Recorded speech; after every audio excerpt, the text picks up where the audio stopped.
Episode 3 of our grand adventure.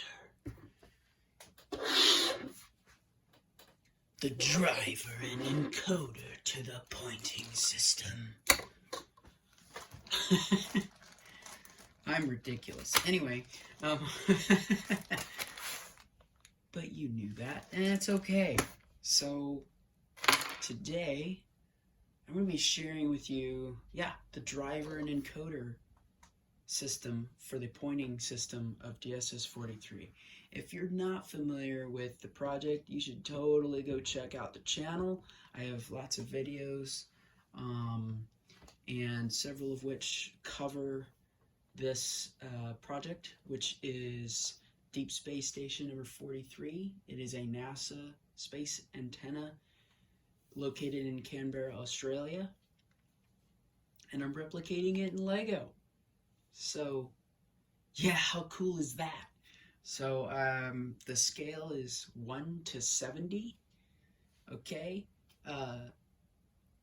Very small, but really not. And this gives me some freedom to show and capture a lot of detail. I want to capture as much detail as possible. This is what the antenna looks like here. There you go. And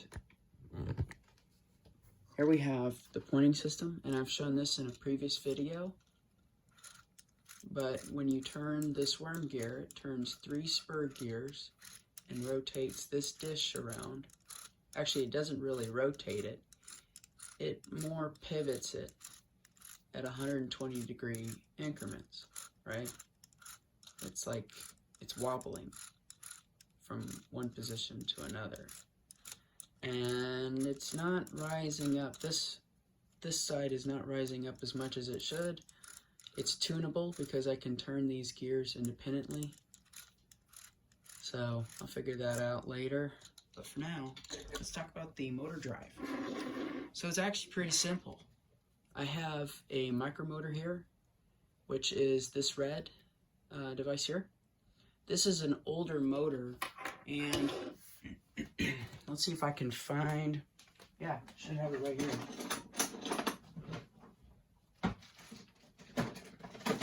Yep.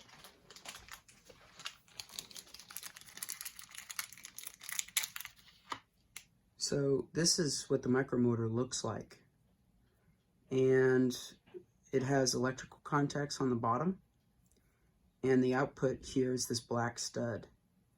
And you then connect a bush to it, which is, you can see it there.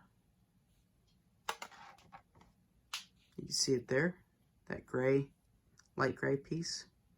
And it has a built-in pulley wheel and an axle connector, and it connects, it has a rubber gasket on this side of the part, and it connects to that stud. Now this micromotor looks a bit taller, and that's because it has 2 brackets. It has a stud receiver bracket and a studded bracket that connects to studs there. And they're hard to find. I was lucky to find, I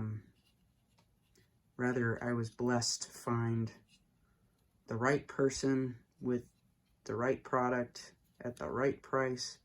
They're hard to come by. They're usually expensive, and I got a decent deal on it. So I picked up 3 of them, 3 of the motors, and I have a broken one that I took apart, and I'll share what that looks like in another video if you're curious.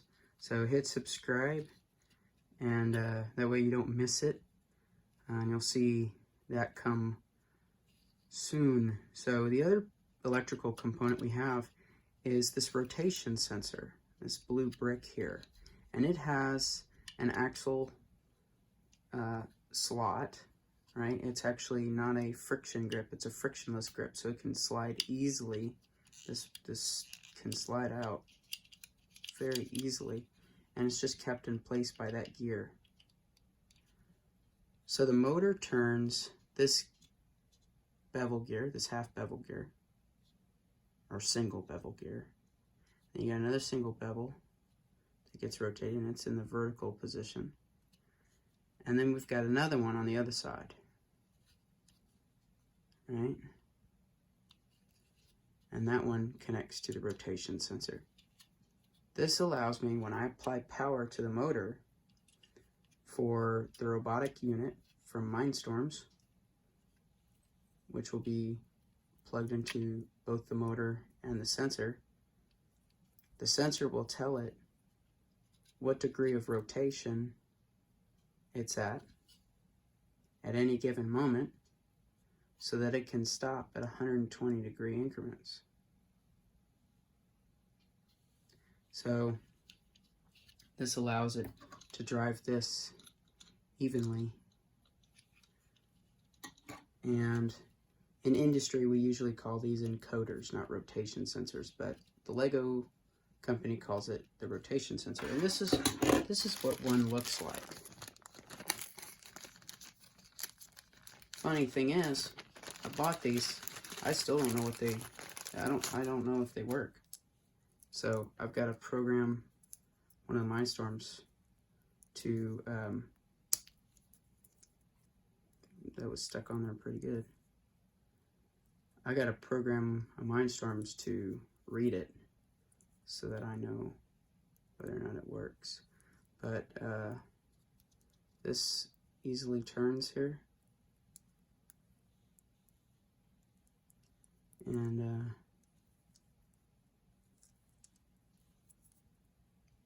then I can plug this in to an adapter like this one,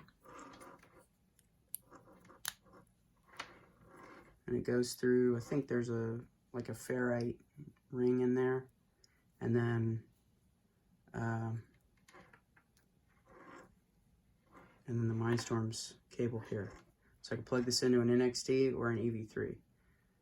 For the space antenna, I'll be plugging it into an EV3.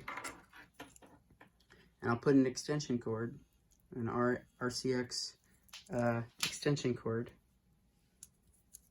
between these two plugs to lengthen as long as I need, and then plug this in at the base. Same thing goes for the motor. And the motor is connected. Oh, I can't get this apart. There it goes. The motor has the contacts on the bottom. Connects like this. And then those brackets that you saw on the other one mount there, and then on these two holes there, or divots, those two divots there, two divots there. Same thing here and here. I think I have those brackets to show you, actually. Yep, I do. There's that broken motor I was telling you about. And we'll break it down in another video, so stay tuned for that. So these brackets actually break quite easily. You can see how it's supposed to look like that, but with no cracks. This one is actually cracked, I believe. Well, no, but it's pretty weak. These cracked off. There's the studded side and the stud receiver side. And then they clamp around the motor and allow you to attach it sideways so that the output is that way.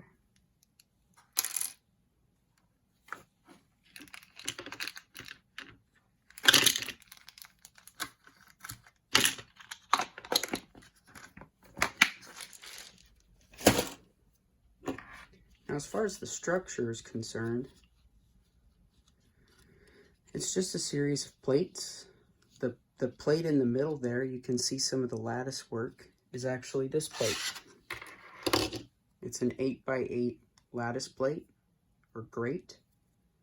Has the hole in the middle, which allows me to, when I can slide slide an axle through this piece, which is just a 2x2 tile, round tile with a hole in the middle. This is just a 4x4 ring-shaped plate. It's got a 2x2 round center hole in the middle. This is an 8x8 round plate, which has a hole in the middle, and then it goes through this plate with a hole in the middle. And then there's another 4x4 round plate with a hole in the middle, and then the gear sits on top of that. And then these single bevel gears rest quite easily on these stud receiver tubes.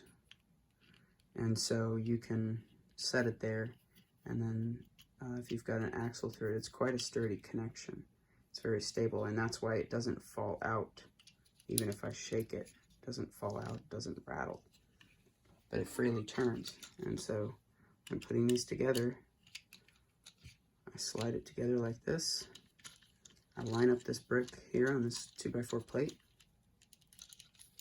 connect it just like that.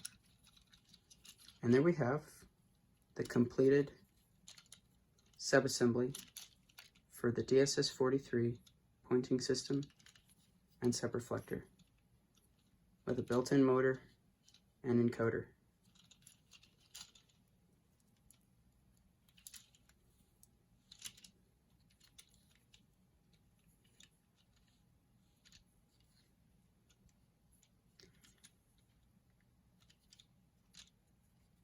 If you want to see it run, I'll be running it on Wednesday.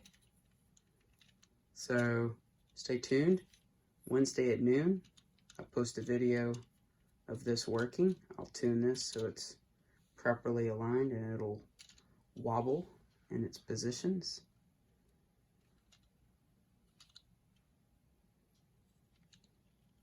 That's it. Hope you enjoyed the video. Thanks for watching, and I'll see you next time.